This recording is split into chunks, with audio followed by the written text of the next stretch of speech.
Adee, Cazayoux, welcome to the show. Thanks. How Good are you? morning. Good morning. I'm good.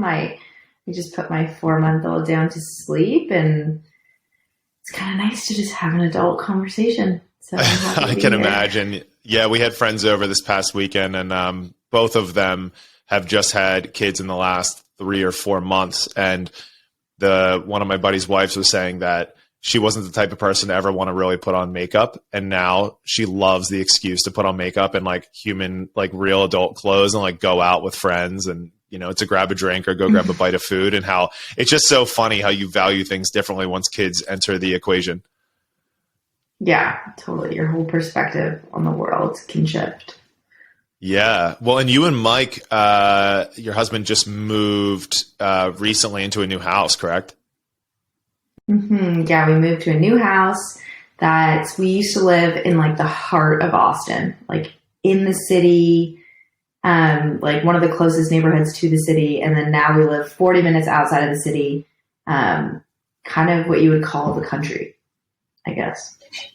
Oh, nice. Well, ironically, I am traveling to Austin tomorrow. We have a Tinker meetup with Two Brain. Yeah. So I'm really excited. I've never been, but I've heard so many things, and it seems like just as many people as are moving out of California are moving to Austin. Like, I feel like it's just become the new place to go. Yeah. We've lived here since 2016. So, it's awesome. We love Austin a lot. That's great. Yeah, I mean, I'm sure there's if you're an outdoorsy, active type of person, it just seems like kind of the hotbed for all of that. Yeah, and also like if you want to be challenged in the emotionally, business wise, if you want to be challenged physically, like all of the best people in those categories happen to just like live here. Like you have, the best podcaster, Joe Rogan's living here. Then you have Elon here. And then you have the best people in health and wellness, like supplements, or just the best thinkers, philosophers. They're all like here for some reason. And so everywhere you go, there's like challenging conversation. There's just people just pushing themselves and growing and challenging themselves, which is, I love it. Interesting. Yeah, it's kind of like, New York was for showbiz, and now Austin has kind of become the place for nerds, of all kinds. Yeah, I could say that's true. I wish it was more beautiful, although the country is a little bit more beautiful, but it's not like, Utah or California. Sure. Yeah, we, my wife and I did kind of an excursion adventure trip through Nevada, Arizona, Utah in the spring. And in hindsight, I'm very glad we did it because we found out she was pregnant just a few months after that. And we did like 50 or 60 miles of hiking, and I got like super, super into it. And then we came home and I was like looking up hiking spots. I live in Pennsylvania. We lived in Delaware before, and I was just so incredibly disappointed with the views and the range of hiking opportunities near where I am. And I was like, oh my gosh, like, am I really going to consider transplanting? But I don't know. I care way too much about friendships, and I feel like everyone I care about lives in this area. So unfortunately, I'm going to have to rely on vacations and traveling and business work to be able to get out to see some of these beautiful places. Oh yeah, we're in the same position. Community is like, if we cared about the views and the hikes, like we wouldn't have chosen Austin. There's just like way more beautiful places in the country. Yeah. Oh, I'm sure. Well, and I love that about you guys, that, you do think so highly of community. And I want to dive into your background story a little bit. So I found out about you when your husband Mike was running, back then was the Brute Strength podcast, and then now is the Mike Cazayoux podcast. And one of the things that I found the most fascinating about that podcast is that it seemed to me like the majority of the conversation was around strength and conditioning, nutrition, mindset, and those sort of things. But yet when he would have you on or other specialists, the conversation and topic around relationships seem to actually create the most amount of buzz. Why do you think that your audience had such a yearning for that? Man, I think there's probably like a combination of factors. Like one factor is that maybe in this space that we were in, like fitness and nutrition and wellness, people aren't having those conversations. So they're not like exposed to, they're not maybe reading those books or having those conversations. So then when they hear somebody who they listen to or get information from talk about that, it's novel and new and interesting because we all are impacted by those topics and we want to know about them, but maybe they're not thinking about it that often or talking about it or trying to grow in that way. So I think there's like a novelty piece. And then I also think that Michael and I have like an interesting charisma when we like or like chemistry with each other. And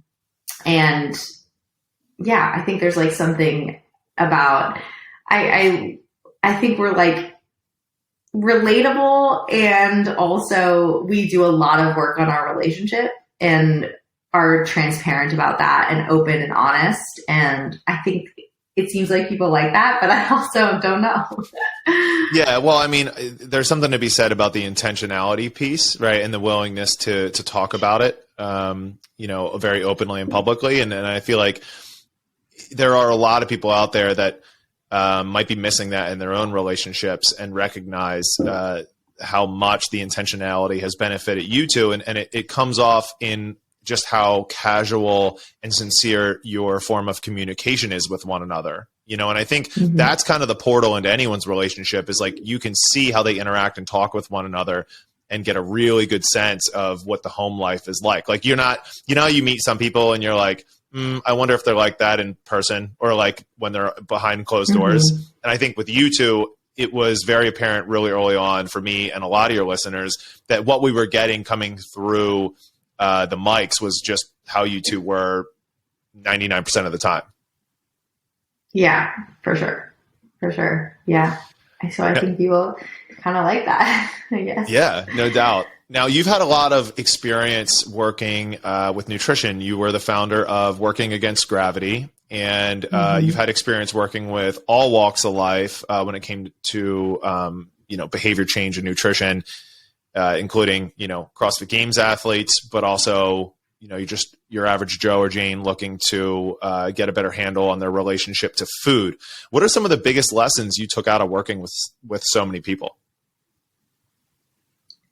The first one that comes to mind is that no matter who you are, like all of the patterns are kind of the same.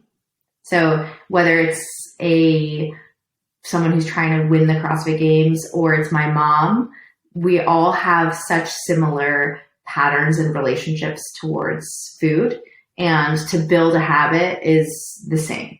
It's just like finding what motivates somebody, or like what do we need consequences? Do we need motivators? What is it that's going to work to actually get someone to commit to something?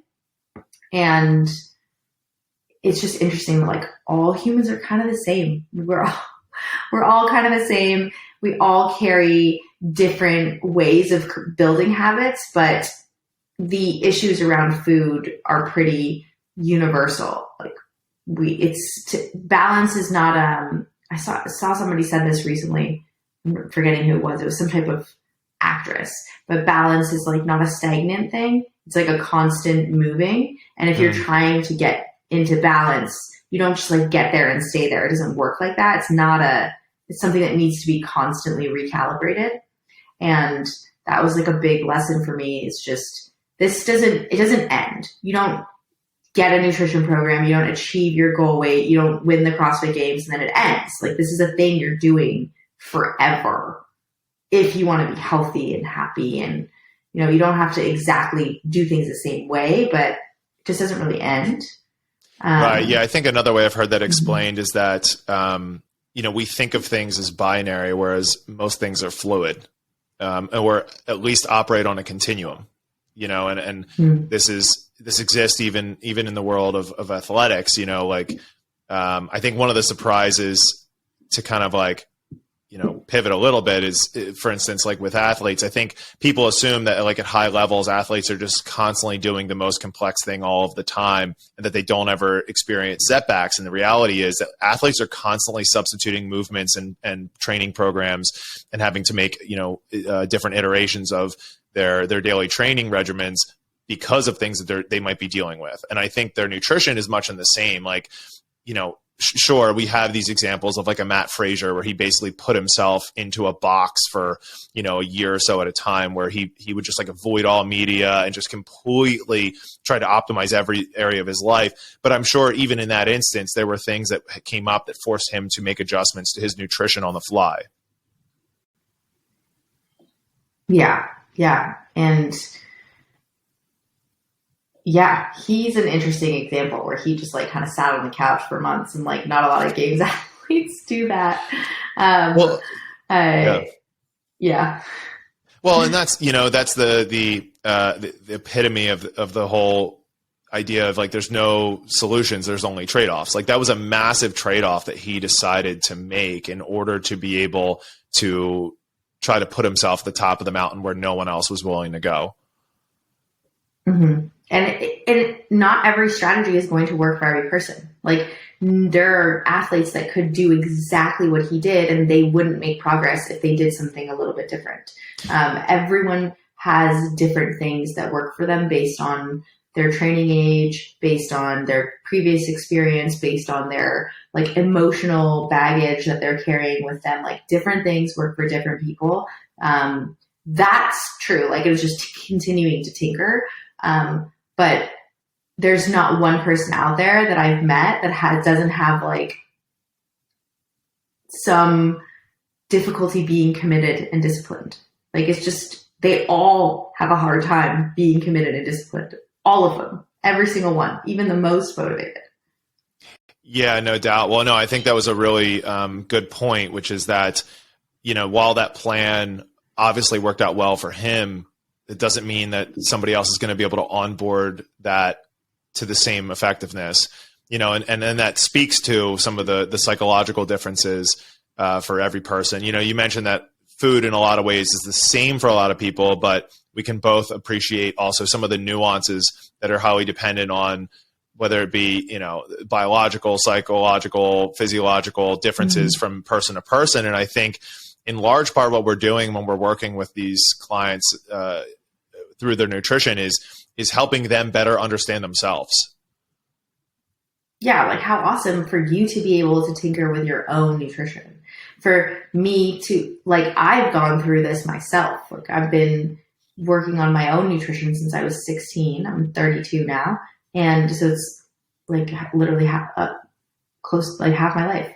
And I have had to do a million different things to be able to feel good in my body, whether it's having babies or breastfeeding or training changing, or it's just all changing. And I want other people to have the skills and be empowered to be able to do that for themselves the way that I can do that for myself. Like try something different, figure out how to be committed and disciplined with it so that I can actually receive the results and see if it works for me. But it's the not being disciplined with it where you can't know if it's working or not. There's a lot of people who are like, I tried that, but they didn't really try it. So you can't know for sure if it worked for you or not. Yeah, I want to break that apart because there's two really important points that you just you pointed out there. One being that it's the need for developing a toolkit, right? And then, I think of like Kelly Starrett back in the day of talking about people needed to develop a toolkit to be able to do the basic maintenance on themselves. And I think you can develop a similar toolkit for your nutrition. But you also pointed out that while that nutrition can be used, or the toolkit can be useful, you also have to apply it long enough to actually get metrics and data back that are informative. Mm-hmm. Long enough and accurately enough. Touche. Like, yes. Okay, I want to try keto, but I'm also going to have beer or a bagel every morning. Like, even if you did that for a month, like you're not actually doing it. So the metrics you're getting aren't accurate. Well, and this would also play into the importance of choosing something that you can do even on your worst day, which keto rarely ever falls into that category for most people. For most people, for sure. Although I do love me some high fat foods, but oh, no doubt. It's for most people, the like strict keto, like all the way, just like doesn't work for most people. Yeah. Now, how has welcoming the now second kid into your family adjusted not just your own nutrition, but your perspective on the nutrition of others? Well, I think it really impacted my perspective on people in general. I know you're having your first, so this might feel good to you or not good to you, but 0 to 1 for me was, and I'm realizing everyone has a completely different experience. So take this with a grain of salt, but 0 to 1 was a complete identity shift. And that was challenging. Like, oh, I now have to combat, like, I'm a mom, but I also want to be a person and I want to be able to do my own things and I want to have my freedom and independence. And how do I do that? But I actually didn't find it challenging in the ways that people had warned me about. Like, you're never going to have sex again. You're never going to have date night again. You're not going to sleep ever again. Like, those things it wasn't the way that I experienced having one child. Just those were not the things that were challenging. And then going from 1 to 2 has just been like completely different, incredibly overwhelming, way more challenging, like just way, way, way more challenging. And so the things that I thought when I had 1, I was like, I couldn't fully understand why people were like, I can't get things done, because I'm like, I could just bring him with me. I could wear him. I could put him on the counter. I could, like, from 0 to 8 months, my first was just like kind of chill, came with me everywhere, and I could do a lot of things. With the second, she's completely different. Like, she's a completely different baby. She doesn't take a bottle, so I can't leave her for more than 3 hours. Like, there's so many things that are just so different about her. And I'm like, oh, this is what they're talking about. Like, this is it. This is what, and maybe some people don't experience that with 2. Maybe they have 2 that don't give them those challenges. But it really has changed my perspective of I have a lot of experience with a lot of different people and can help people, troubleshoot different skills, but nobody knows their experience better than themselves. And I don't think people are lying about their experience. Where I used to be like trying to call bullshit on people, like, that's just bullshit that you can't do that. And in certain scenarios, it's just not bullshit. It's not. And I think I go back on my like previous beliefs where I'm like, you can do it no matter what, and being like hardcore. And now I'm like, okay, maybe actually for this season of life, that standard or goal or whatever you're trying to abide by needs to take a back seat, because it's actually just, when you lay out all your priorities, maybe it's there on the table, but when you see how much you can hold, it's not coming off the table in your top list. So that has to just like take a back seat for now. That doesn't mean you don't prioritize it and you don't want it. It just means like, this is not a priority right now, and that's okay. It doesn't mean it's going to be that way forever. So right. That's impacted my beliefs around, I guess, nutrition, but really just people in general. Yeah. And I think this is why, unwarranted advice and even more so shaming around parenting is just so incredibly toxic, because it just lacks all sense of empathy for the fact that every kid is different and every situation is different. And to place your own judgment based on your own personal experiences on somebody else's that's, a new parent is just unneeded, because the reality is, as you alluded to, every kid provides different challenges and obstacles. Mm-hmm. And they meet you at a different period of time in your life where different things are going. I do things with my son that I thought I would never do. I'm like, I would never, ever do that. And I'm doing it. I'm doing it. Like, I need to do it. Yeah. Now, so obviously, like, this has kind of shifted for you a little bit, and you had mentioned that part of it was an identity change with the first one. And one of the things I wanted to ask you was, you and Mike, for that matter, are both very driven people, right? And you constantly are optimizing for this life in which would fall under a category of like thriving. And you cannot possibly thrive all the time, especially under the circumstances of having to make this identity shift. And I would assume that part of that identity shift is understanding that you're going to have to go into a mode of survival for quite a little while you're kind of acclimating into this whole new family structure. What was it like for you going from a place of being just so focused and so busy on all of your personal pursuits to like, okay, now I'm in mom mode? Oh, I mean, it's harder with the second than it was with the first. But it's like kind of nice in a lot of ways. One that I think it's called Murphy's Law, where the things that you have fill the space that you have. I don't know if it's Murphy's Law, but there is a law that's like, okay, if I give myself a deadline. I think it's Parkinson's Law.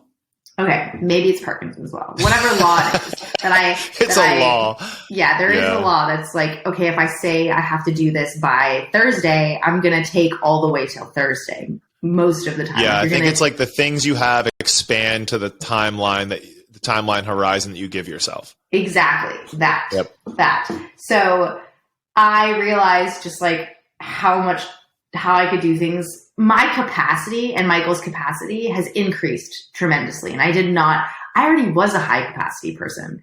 Like anyone who knows me intimately and sees me in my business life, my personal life, would call me someone with a very high capacity. And my capacity with each child has expanded. Like I can just do more, get more done, and I'm not sacrificing quality. I'm just like way more dialed in with what matters, how much time it actually takes. And I just do more. And that's like kind of a beautiful thing. I also just have so many more slower, less stressful, like beautiful, peaceful moments in my life, which I didn't have before. Because I'm kind of like trapped in a rocking chair with a baby and like, I can't do what I want to do. And that's just, I'm in a rocking chair. She won't sleep anywhere but on me in this moment. And I know like the best thing and the only place that I'm supposed to be right now is in this chair rocking her to sleep. Like that's like the only place. And there's the annoying aspect of that, like just sleep in the crib and let me go do something. And then there's like, if you zoom out, the age from 0 to 5 is so unique in they're so dependent on you. They're so small. They're like just building their little nervous systems. And it's so quick. Like that's just so true. It's so quick and it's so unique and you're never going to get it back. And so sometimes I'm like there thinking, maybe this is the last time that I do this. Like what would I do if I like was conscious to this being the last time that I'm going to, because I don't rock my son to sleep that way anymore. I wish. He does not let me do that. I just wish he would. But no, like I don't rock him that way. And there was a last time. Like, there was a last time that I rocked him to sleep that way. And I like more present. How would you say that having kids has helped strengthen your relationship? Oh my God. Like so much. There is so many more one, I can totally see why people get divorced for sure.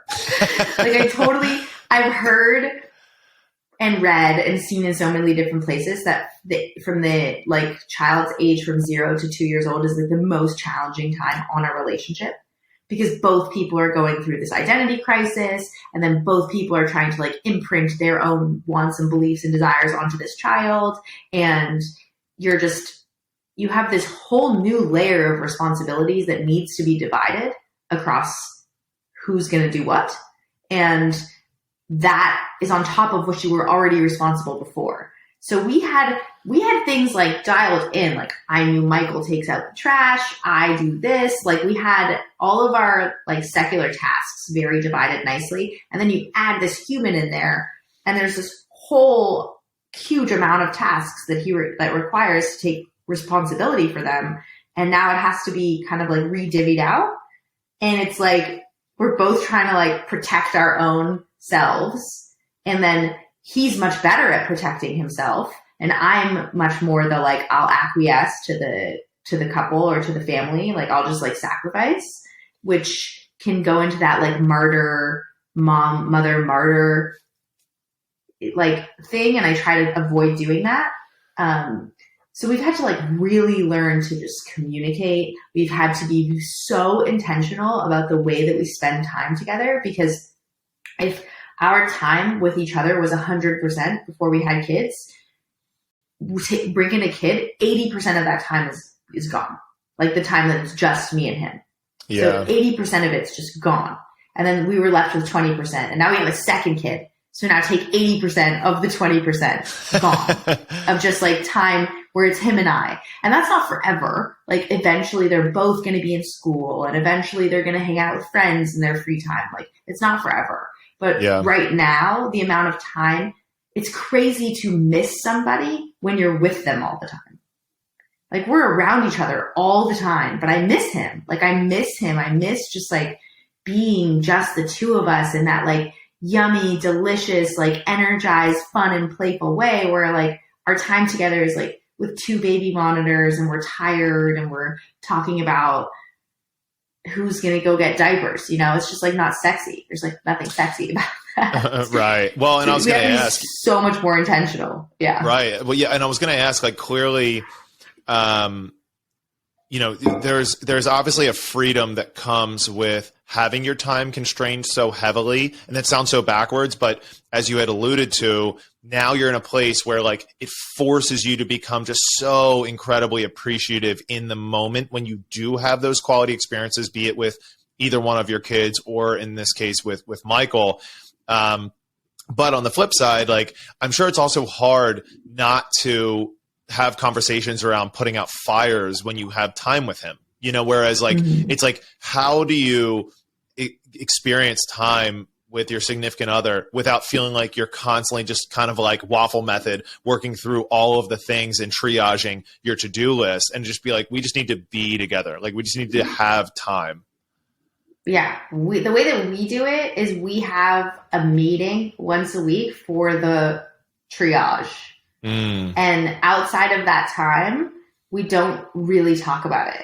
If it's like solo time, like if we're just like during the day, I'm like, hey, did you remember to do that thing? Like that's fine. But if we're alone together, we're not talking about the to-do. So once a week, we have what we call a check-in or like a board meeting. Our friends, Andy and Livy, call it a board meeting. So it's like our relationship board meeting. And then we go over our calendar for the next week. And we're like, okay, you're going to this appointment. You're taking him to get a haircut. You're taking her to the pediatrician. And we do that, like who's doing what. And then we talk about date night. Like when are we going to do date night? And we talk like logistics. And then that's it. Like we're done with the logistics for the week. And then we don't talk about it again until the next week. And so we know that it's been talked about and we have space to talk about it. And there's so many times I want to talk about something in the middle of the week, and I know it's not actually needed to talk about right now, and I'll just save it for the next meeting. Yeah, I was going to ask, like, how hard has it been not to blur those lines? If I have to blur it, I'll usually send it in an email where I'm like, okay, it doesn't have to come out in this moment. I'll just be like, okay, I need to get this out of me so I don't forget it. And then I'll just send it to him in an email. And I know he's going to open his email in a time where he has like, this is what he's doing right now. Like he's in his email doing like work related type stuff. Yeah, no, I love that. For us. It doesn't necessarily like other people might have different parameters around when to talk about that, but it's like date night or when you're alone cuddling on the couch is like not the time for everybody. It's not the time. Right. I think the matter in which you go about, you know, making sure that you have those, so-called board meetings are important. You know, people can choose to do that in whatever fashion they want, but I think the important point is just not allowing it to seep into date night, and at least making sure you're penciling in date night. I think that's probably one of the most consistent pieces of advice we've gotten from couples that, have either had a kid recently or, have kids that are still very young. They've said, you need to make sure that you are penciling in time with one another that is free from the kids, free from distraction, free from obligations, and just enjoy one another. 100%. Yeah. And it's so important. And at the end of the day, like, your wife is your person. That's your person. Your kids are going to find another person, and they're going to have their person. And that's going to be who they live with and who they love and who they're with until they die. Like, that's their person. Michael's my person. And the foundation of our relationship is the most important. Not only for us, because he's who I'm going to be with forever. He's like, my love for my kids isn't even comparable. Like, we can't say, who do I love more? Like, they're completely different. And I love my children so much, and he's my person that I'm going to live with forever and he's going to be my person forever. And it's important in the sense that my kids right now are learning how to love and what love feels like and what love looks like based on the way we interact with each other. So when they go out to find somebody to love, they're watching us and they're feeling us and they're witnessing what love looks like. And that is important to me because I want them to have healthy, amazing relationships in the future. Because if I think about it, like, I'm going to spend the most amount of time with Michael compared to anybody else in my whole life. Like, the most amount of my time is spent with him.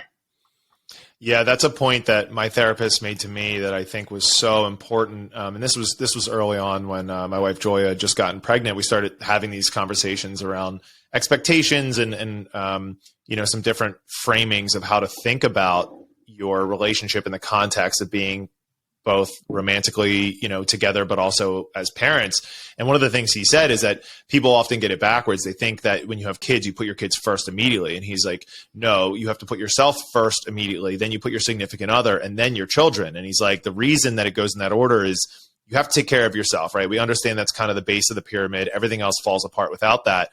But your significant other's needs are more complex than your kids. Like, they're a full grown adult. So you need to continue to work on your relationship and also be there for your partner because their needs are very complex. Whereas, like, the needs of children very, very early on are rather simple. And also, to your point, the kids are completely, just complete and total sponges in being observers of the way that you handle conflict, of how much you love each other, of the way you spend time together and appreciate one another. And, that just becomes an extension of who they are as they get older. So, yeah, I love that sentiment. Mm-hmm.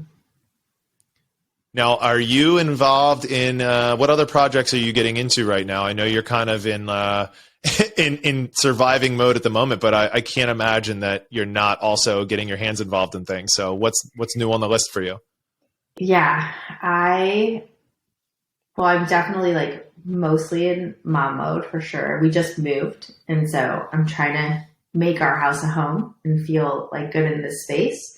Also, Michael started a business called Soul Searching Adventures, where he takes men on wilderness backpacking adventures to learn like wilderness skills, but also do like deep introspection while they're out there.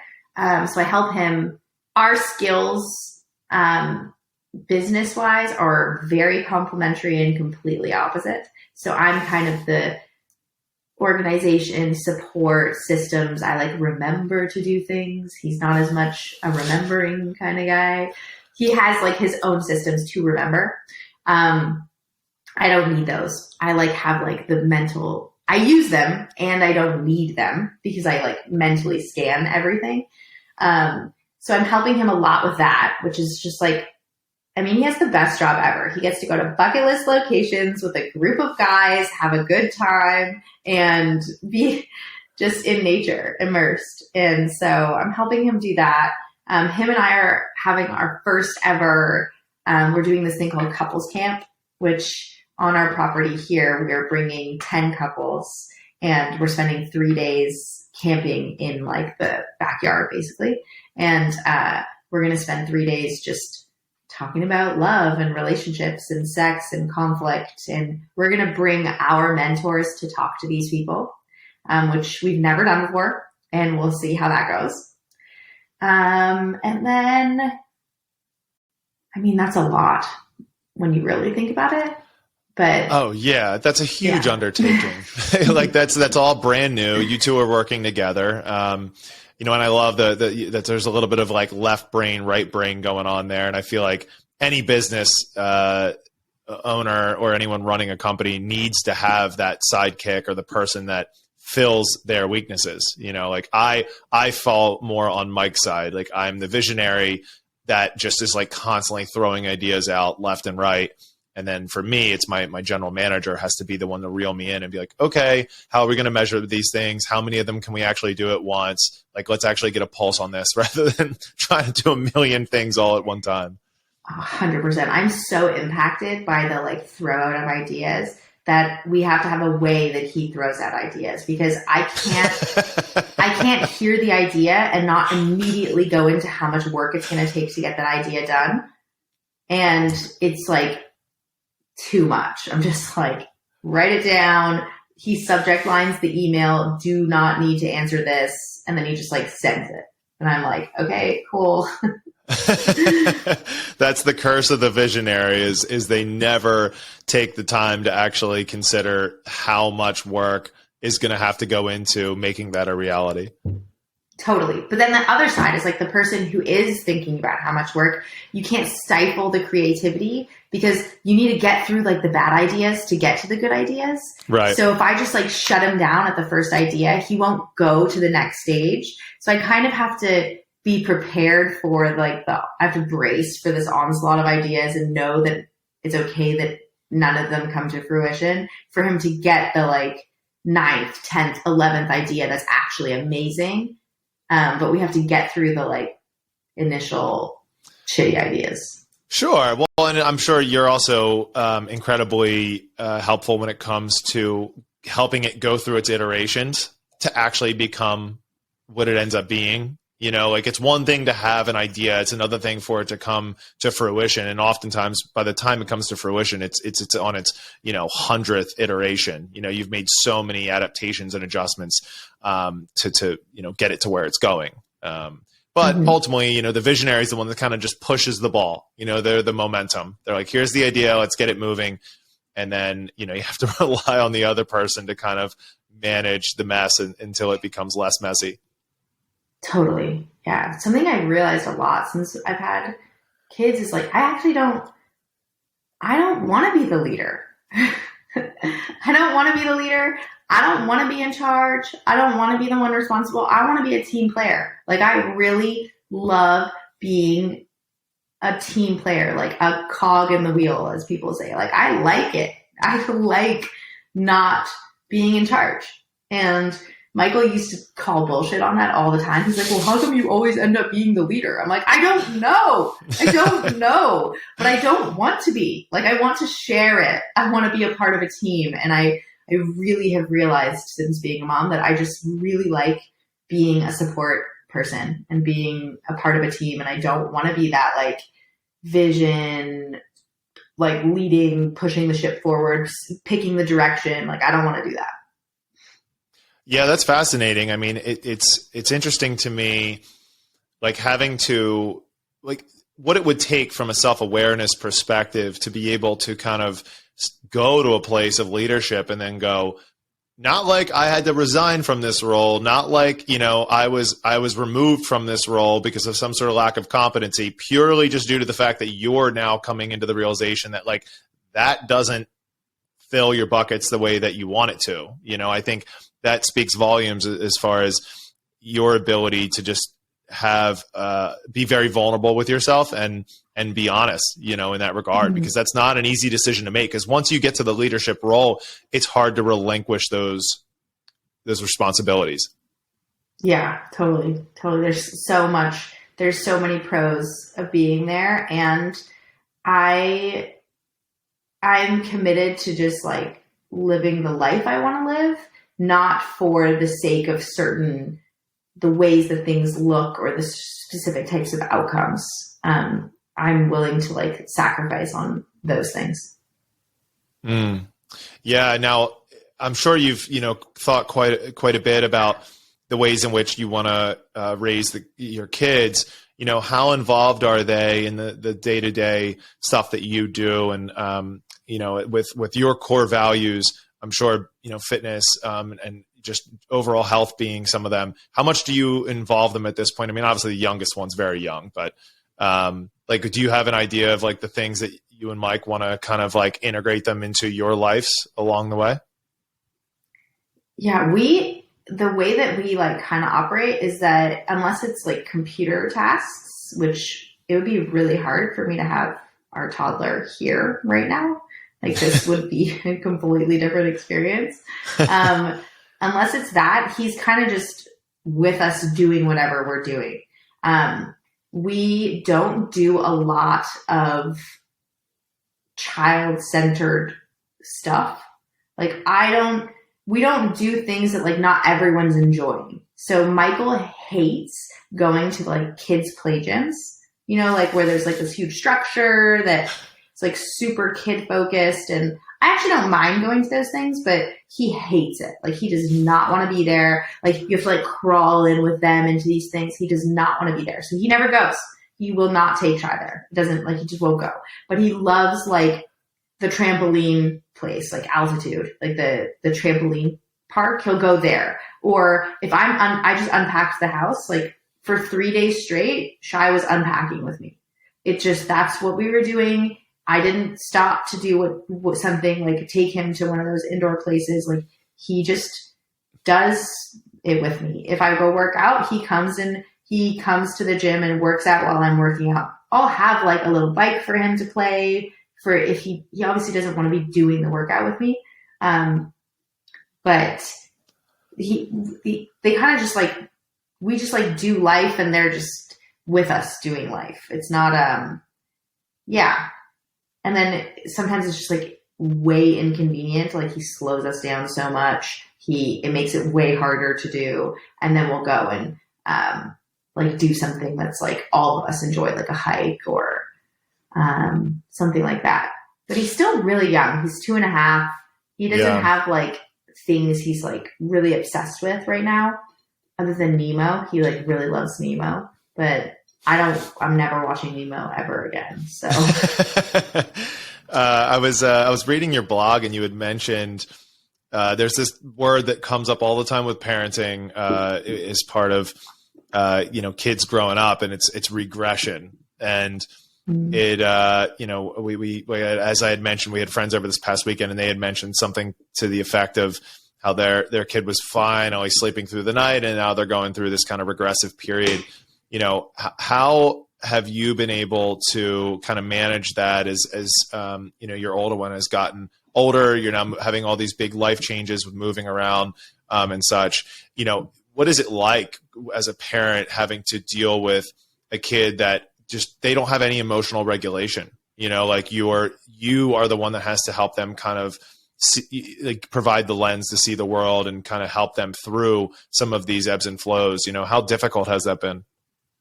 It's so hard. Like this period of time is just really hard. And I think probably every kid has a chapter that's harder than others. Like some people might have a 2.5-year-old that's like a dream and they just sit there and hang out and read books and play with arts and crafts. Like it's not my kid. Like he's destructive and disobedient and independent in beautiful and terrible ways. But yeah, they have he's learning how to regulate his emotions. And we started actually when he was really, really young, teaching him how to take deep breaths. Just like when he was feeling good. Like not when he's in the middle of a tantrum, not when he's in the middle of being upset or feeling an emotion, where you can tell. It's so interesting to watch a kid move through emotions because they can just like move through it and they like actually feel it. And I think adults don't allow themselves to really feel it because it stays. Whereas he'll be like completely like so frustrated, so angry. And then 3 seconds later, totally fine. And it's Yeah, I was going to say, do you think part of that is because adults have a million and one stories they can tell themselves about the emotion they're feeling, whereas children, they don't have that yet. They don't have enough life experience to be able to fabricate stories about why they're having the emotion. They just allow themselves to feel it, and then it just moves on. I think it's the story and the lack, like we don't let ourselves fully feel emotions, especially challenging ones like anger, sadness, fear. Like we don't fully allow those to come through where we've been socialized. Like I'm trying to socialize him. Like when he feels a lot of frustration and anger, I want to help him regulate that it doesn't come out in this full, loud craziness. And I think when we become adults, we don't let ourselves just like, we're like, okay, this needs to like be smaller. We need to feel this, or we can't show it in a specific type of way. And however that got taken on, but he just like fully feels it and just lets it out. And then it's over like right after. So there's like obviously an in between, and I will just like get on the ground. Sometimes I just hold him and just, if he lets me, I like ask him if I can give him a hug, and then he just like goes through whatever he's going through, and I don't talk about it and nothing, and then we just move on. We don't even mention it. Or I'm like, it would feel so good to take a deep breath right now. Like, let's take a deep breath. And because we started practicing it when he wasn't feeling emotions, he can stop himself and take a deep breath right now. It's the cutest thing ever. Like, he'll just be I can't imagine. It is so cute, like so cute. Yeah, I'm sure, and you know, equally important, it is a life skill that by embedding that now will have tremendous payout later. I mean, emotional regulation is such an underrated skill, and if you can develop, if you can develop this, like the skill sets to be able to do that when you're a kid. You know, just think about, you know, I look back and I can look at entire decades of my life where I'm just like, oh, I wish I had that skill. 100%. Michael's different because Michael went to rehab and he started therapy when he was like 15. So I think he's just kind of a different example. And I've always known him to be very well regulated, and he has the skills and the tools. He's been like meditating since he was like 14. Like it's just not your average person. I'm the type of person who's like a little, not maybe a lot of, I can be very volatile. Like I'll just like go off the deep end, and I can be very volatile, especially before I met him. I was really volatile, and I could see myself being in the crazy and not being able to stop myself, but knowing I didn't want to be acting the way that I was acting, and I was just being kind of wild. And I had no way to rein myself in, and I could see it happening in real time and not stopping it. And I could imagine that he's like our children are experiencing that to some degree, where he doesn't want to be disobedient. He doesn't want to not listen. He doesn't want to get in trouble. He just literally can't control himself. Like he just cannot control himself. And if I was taught like him to just stop and take a deep breath, which sometimes he does completely unprompted, not like in the middle of a tantrum, but like in the car, we'll just be driving and we just hear him in the back, like just take a deep breath and just like, oh, if I had that, man, I have no idea who I would have become. Well, what you just described, I would, you know, I heavily relate to, which is that kind of valley of despair where like you have good, like emotional awareness, but not quite up to the point of regulation. Like you're in the point where you can like see yourself from like a third person perspective as the person that's getting worked up and increasingly so, but you don't have the capacity to make the shift in that very moment, you know, like totally. Right. Yeah. And that is it's a struggle because and like anything else, you know, you get better at it over time, but I'm sure you can relate to this. Like there are certain things for me that are triggers that I know win that battle with me 9 times out of 10, you know, and there's other things where I'm like, okay, cool. Like I've been through this before. I know it's not worth getting worked up over. And I've had to teach myself to get into that mindset. But then there's other things, whether it's like with business or relationship or some of the things that just have a tendency to kind of fire me up that I genuinely care about, it's harder to reel yourself back in. Totally. My in-between recently has been to just like call it out. Like, I'm experiencing a lot right now, and I don't feel like I'm fully in control of my behavior, and just like saying it out loud. And then, because often if I'm in that out of control period and I see it happening and I can't do anything different, it turns into a fight because Michael doesn't understand that I'm not in control. And he'll be like, what's going on? And he'll make a story about me being mean or me being unreasonable. And I'm actually just completely unregulated and out of control.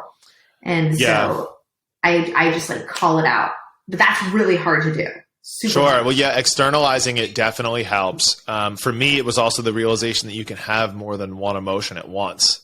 You know, you can be sad and angry, like you can be glad and mad.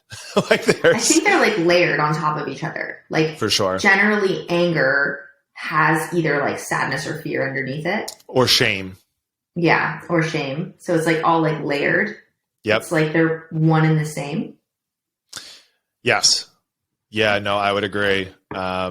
It is a battle. And, and I think there's a lot of people walking around that are just, they know that battle exists, but they're just like unwilling to tangle with it at this very moment. But I think real like personal transformation starts when you start being willing to be a bit more vulnerable when it comes to better understanding yourself, especially once you start welcoming kids into the world, because the thing I hate to see are the parents that are struggling to emotionally regulate themselves and then placing that expectation on their kids, and it's like your 3-year-old has zero emotional regulation. Like they're going to run around and get mad and angry. I was talking with a friend the other day. I think Jordan Peterson made this point. He was like, the most violent people on the planet are actually 2-year-old boys.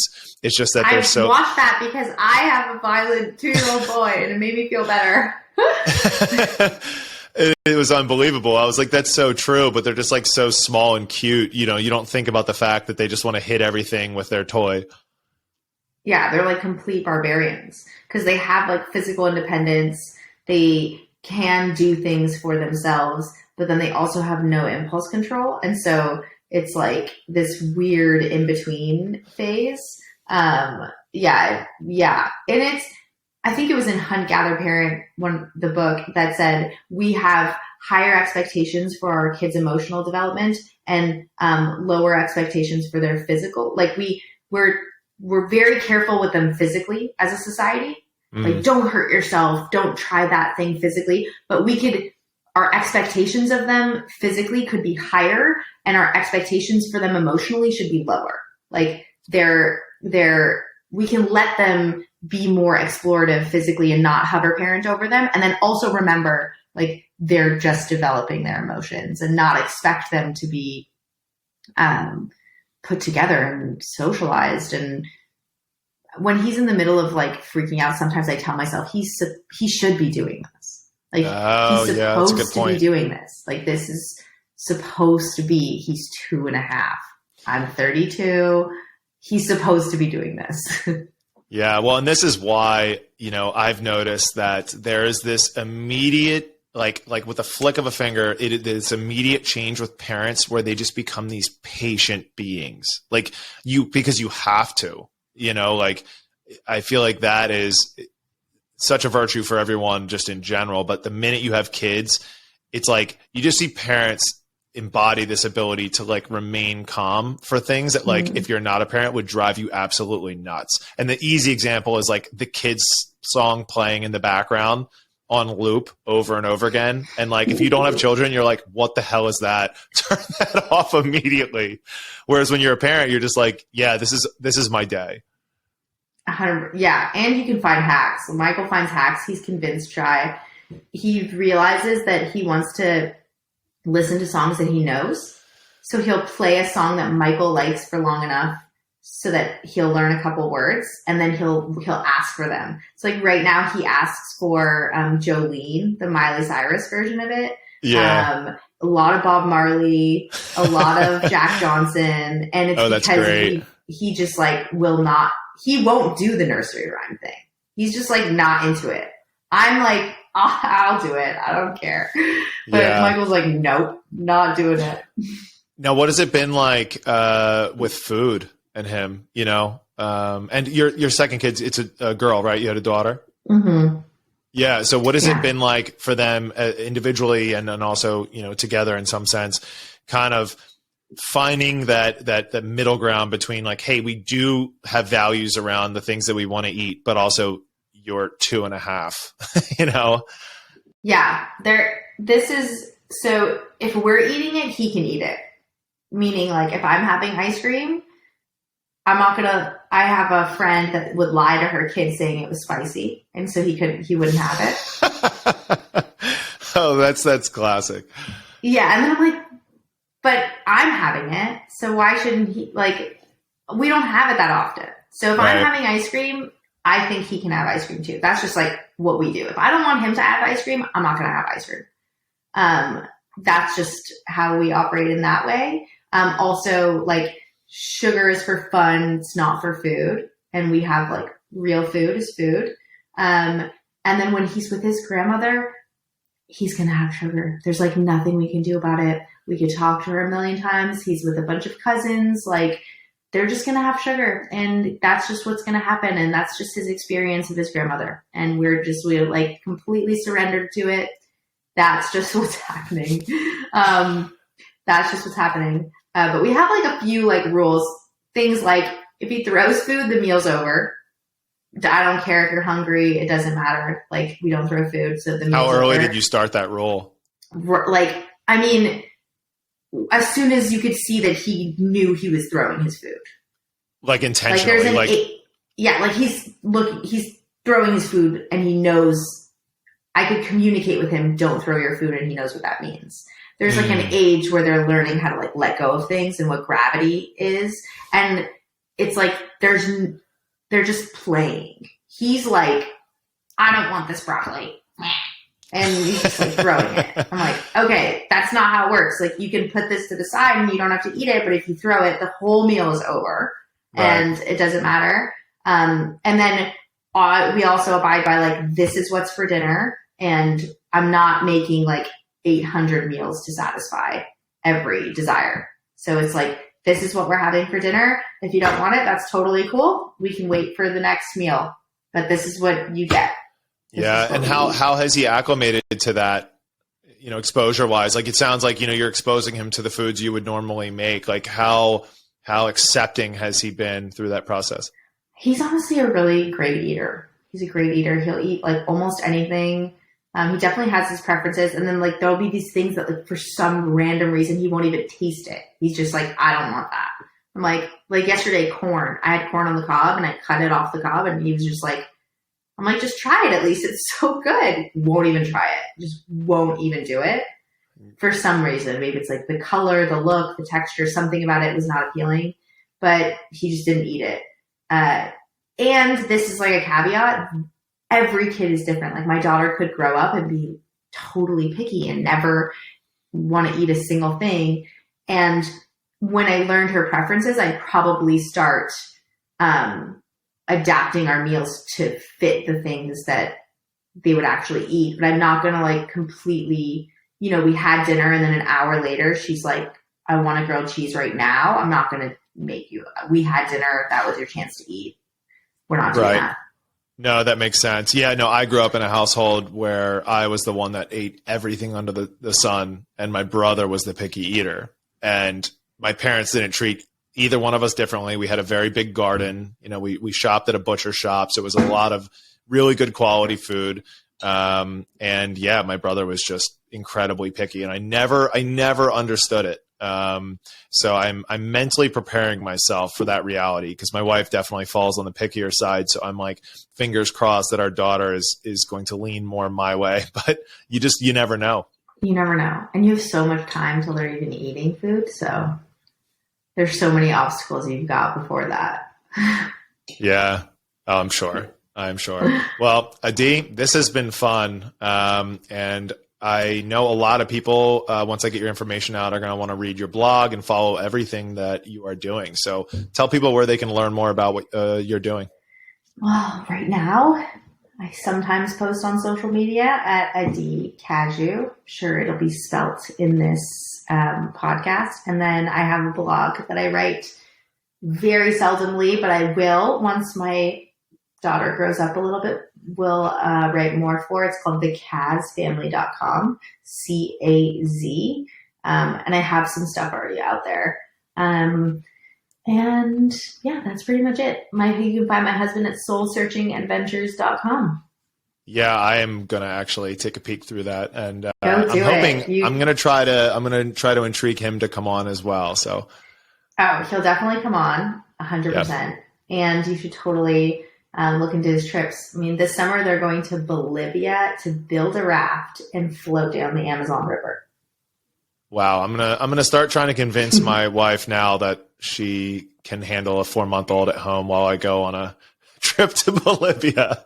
Tell her to call me. I mean, maybe you don't want to make that commitment right now, but yeah, no.